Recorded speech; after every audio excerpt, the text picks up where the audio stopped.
Harvard admissions officer wants to know, what are your interests? What are your activities? But more importantly, they want to know, what have you learned from those activities? Again, it's not good enough just to list off what you've done. Okay. So for example, say you're interested in debate and you've done debate club. That's great. And that's something you should definitely put on your application. But again, with 57,000 other applicants, there will be many other students that have done debate. What's more important is, what have you learned from doing debate? How have you grown? What results have you achieved? Have you had any failure? Okay. So think about that with any activity that you do right now. Think about, what have I learned from this? How have I changed from when I started before to now? Think about those questions so that you can communicate them in your application. Okay. Um, Also, in terms of extracurricular activities, they want to know, have you taken full advantage of the opportunities around you? Okay.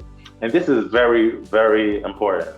It's the case for many students that, you may go to a high school that doesn't offer a lot of clubs or extracurricular activities to join. That was sort of the case for me. We had a few that I participated in, but not many.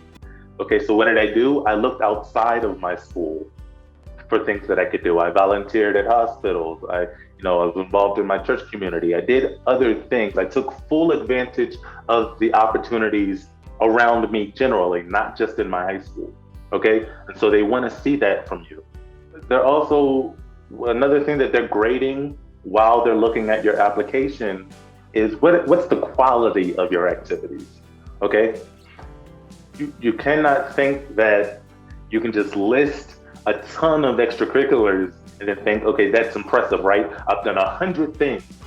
They've got to be impressed by that, right? No, not necessarily. They want to know, what's the quality of what you're doing. Okay, quality over quantity. Quality over quantity.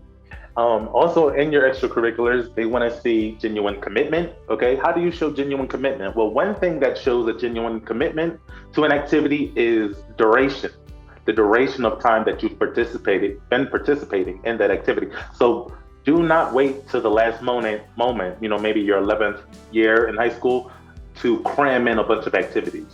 They'll see right through that. They want to see that you have a genuine commitment to something that you've been doing for at least 2, 3 years over the course of your high school, or over the course of your life, really. Okay, even before high school, middle school, etc. Okay, do you have a genuine commitment to your activities, and have you taken on any leadership roles? A Harvard admissions officer, Harvard in generally, they want to create future leaders in whatever field: medicine, law, engineering. It doesn't matter. Harvard wants future leaders, people who will be pioneers in whatever field that they go into. Okay, so that's what they're seeing. Do you have a leadership role, and do you have genuine commitment in the activities that you do? Also, in terms of extracurriculars, they want to know, what do you want to do when you get to Harvard? Okay, is there anything new that you want to explore that you haven't been able to do? These are all the questions that they're wondering, and these are the questions that, again, you have to ask for yourself. And in terms of this last question, what do you want to explore when you get to Harvard? The best way you can answer that for yourself is by researching Harvard and seeing what they have available. Researching Harvard, what clubs are there? What activities do most students participate in while they're there? Do your research, and then you'll be able to answer that question for yourself, and then you'll be able to answer and communicate that to Harvard in your application.